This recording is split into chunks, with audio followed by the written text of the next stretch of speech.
আসসালামু আলাইকুম। নতুন আরেকটি রেসিপি দেখার জন্য সবাইকে আমন্ত্রণ জানিয়ে শুরু করছি আজকের ভিডিও। আজ আমি আপনাদের সঙ্গে শেয়ার করব রাজহাঁসের মাংস ভুনা। আর এই ভুনাটা কিন্তু ভাত, পোলাও, রুটি সবকিছুর সাথে খেতে ভালো লাগে। তাহলে ভিডিওটি শুরু থেকে শেষ পর্যন্ত দেখতে থাকুন। রাজহাঁসের মাংস ভুনাটা করার জন্য আমি এখানে 1.5 কেজি পরিমাণ রাজহাঁসের মাংস নিয়েছি। আসলে আমি যে রাজহাঁসটা নিয়েছিলাম সেটা 3 কেজি পরিমাণ ছিল। মাংসর পিসগুলো ঠিক আমি এভাবে করে নিয়েছি, মানে একটু ছোট ছোট সাইজের করে নিয়েছি। ছোট সাইজটা করলে হবে কি, মাংসের ভিতর কিন্তু মশলা ঢুকবে। আপনারা চাইলে কিন্তু রাজহাঁসটা বড় টুকরা করেও ভুনাটা তৈরি করে নিতে পারবেন। তো এখন এই হাঁসটাকে রান্না করার জন্য চলে যাব চুলায়। মাংসটা রান্না করার জন্য চুলার মধ্যে আমি একটা হাঁড়ি বসিয়ে দিলাম। আর এখানে 1/2 কাপ পরিমাণ রান্নার রেগুলার তেল দিয়ে দিচ্ছি। সাথে দিয়ে দেবো 1/4 কাপ সরিষার তেল। তেলটা গরম হওয়ার জন্য রেখে দিব। তেলটা যখন গরম হয়ে যাবে তখন এখানে 3 টুকরো দারচিনি দিয়ে দিচ্ছি, 4টা তেজপাতা, 5-6টা এলাচ, আর 5-6টা আমি দিয়ে দিচ্ছি লবঙ্গ। এই গরম মশলাগুলো তেলের সাথে কিছুক্ষণ ভেজে নিব। কিছুক্ষণ গরম মশলাগুলো তেলের সাথে ভেজে নিয়েছি। এখানে আমি একটা বড় এলাচ দিয়ে দিচ্ছি। এই এলাচটা আমি আগে দিতে ভুলে গিয়েছিলাম, যার কারণে এখন দিয়ে দিলাম। তারপর এখানে 1.5 কাপ পরিমাণ পেঁয়াজ কুচি দিয়ে দিব।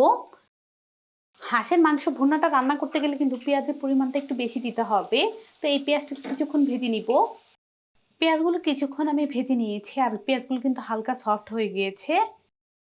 এখন আমি এখানে দিয়ে দিব 1 টেবিল চামচ পরিমাণ আদা বাটা,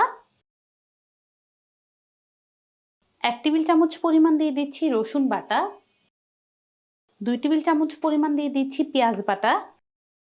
স্প্যাচুলাটা দিয়ে নেড়ে এই তেলের সাথে মিশিয়ে নিচ্ছি আর এই বাটা মশলাগুলো কিছুক্ষণ তেলের সাথে ভেজে নিচ্ছি। 1-2 মিনিট মশলাটাকে কষিয়ে নিয়েছি। এখন আমি এখানে অল্প করে পানি দিয়ে দিচ্ছি যেন মশলাটা না পুড়ে যায়। দিয়ে দিব 1 চা চামচ পরিমাণ ধনিয়ার গুঁড়া, 2 চা চামচ পরিমাণ লাল মরিচের গুঁড়া। ঝালটা কিন্তু আপনাদের পছন্দ অনুযায়ী বাড়িয়ে কমিয়ে নিতে পারবেন। আর 1/2 চা চামচ পরিমাণ দিয়ে দিচ্ছি হলুদের গুঁড়া, 1 চা চামচ দিয়ে দিচ্ছি ভাজা জিরার গুঁড়া, 1 চা চামচ পরিমাণ গরম মশলার গুঁড়া। মশলাগুলো আমি স্প্যাচুলাটা দিয়ে নেড়ে মিশিয়ে নিব আর এই মশলাগুলোকে কিছুক্ষণ কষিয়ে নিব। 4-5 মিনিট এই মশলাটাকে আমি কষিয়ে নিয়েছি আর মশলা থেকে দেখুন তেলটা কিন্তু সেপারেট হয়ে গিয়েছে। তার মানে কিন্তু মশলাটা আমাদের ভালোভাবে কষানো হয়েছে। আমি এখানে 1/2 চা চামচ পরিমাণ কালো গোলমরিচের গুঁড়া দিয়ে দিচ্ছি। তারপর দিয়ে দিচ্ছি কেটে রাখা মাংসগুলো। হাতলটা দিয়ে মশলার সাথে উল্টিয়ে পাল্টিয়ে মাংসগুলো মিশিয়ে নিতে হবে। মশলার সাথে মাংসগুলো ভালো করে উল্টিয়ে পাল্টিয়ে লাগিয়ে নিলাম। এখন ঢাকনা দিয়ে ঢেকে এটাকে কিছুক্ষণ কষিয়ে নিব।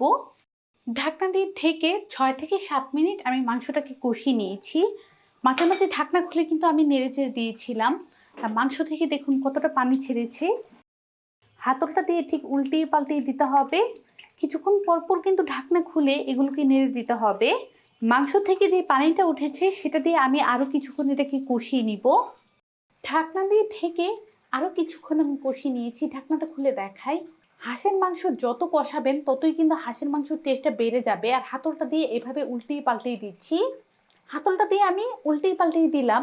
এখন আমি এখানে 2 কাপ পরিমাণ গরম পানি দিয়ে দিব। 2 কাপ পরিমাণ গরম পানি দিয়ে দিয়েছি।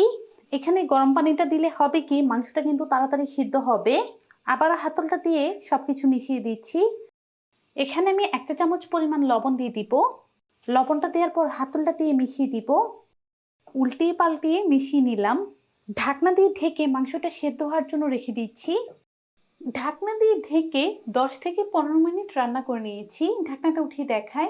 এই 10 থেকে 15 মিনিটের ফাঁকে কিন্তু আমি একবার নাড়া দিয়ে দিয়েছিলাম আর হাতলটা দিয়ে উল্টিয়ে পাল্টিয়ে দিতে হবে। এখন আমি এখানে 6-7টা কাঁচামরিচ দিয়ে দিব। যেহেতু এই মাংসটাকে আমরা 30 মিনিট কষিয়ে নিয়েছিলাম মাংসর পানি দিয়ে, তাতে কিন্তু আমাদের মাংসটা অনেকটাই সেদ্ধ হয়ে গিয়েছিল।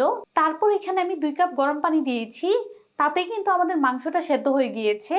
এই হাঁসটা কিন্তু বাচ্চা হাঁস ছিল, যার কারণে সেদ্ধটা তাড়াতাড়ি হয়েছে। কারো হাঁসে কিন্তু কম বেশি পানি লাগতে পারে, সেটা আপনারা অ্যাডজাস্ট করে নিলেই হবে। আমার 2 কাপ পানি দিয়ে হয়ে গিয়েছে। এখন ঢাকনা দিয়ে ঢেকে আরও কিছুক্ষণ এটাকে রান্না করে নিব। আরও 4 থেকে 5 মিনিট ঢাকনা দিয়ে এভাবেই ঢেকে রান্না করে নিয়েছিলাম। এখন আর ঢাকনা দিয়ে ঢাকবো না, যেহেতু হাঁসের মাংসটা সেদ্ধ হয়ে গিয়েছে। এখন যে ঝোলটা আছে সেটাকে আমরা টানিয়ে নিব, যেহেতু বলেছি ভুনা ভুনা করব মাংসটা। তো ঢাকনা ছাড়াই এভাবে আরও কিছুক্ষণ রান্না করে নিব। আরও 5-6 মিনিট আমি চুলার মধ্যে এই হাঁসের মাংসটাকে রান্না করে নিয়েছি। আর যে ঝোলটা ছিল সেটাকে আমি টানিয়ে নিয়েছি, আর হাঁসের মাংসটা কিন্তু আমাদের ভুনা ভুনা হয়ে গিয়েছে। এখন চুলাটা আমি বন্ধ করে দিব আর হাঁসের মাংসটা গরম গরম পরিবেশন করে নিচ্ছি। দর্শক, তৈরি করে নিয়েছি রাজহাঁসের মাংস ভুনা। আমি আশা করছি আমার এই রাজহাঁসের মাংস ভুনাটা আপনাদের ভালো লাগবে। ভালো লাগলে অবশ্যই সাবস্ক্রাইব করবেন। সবাই ভালো থাকবেন, সুস্থ থাকবেন। আল্লাহ হাফেজ।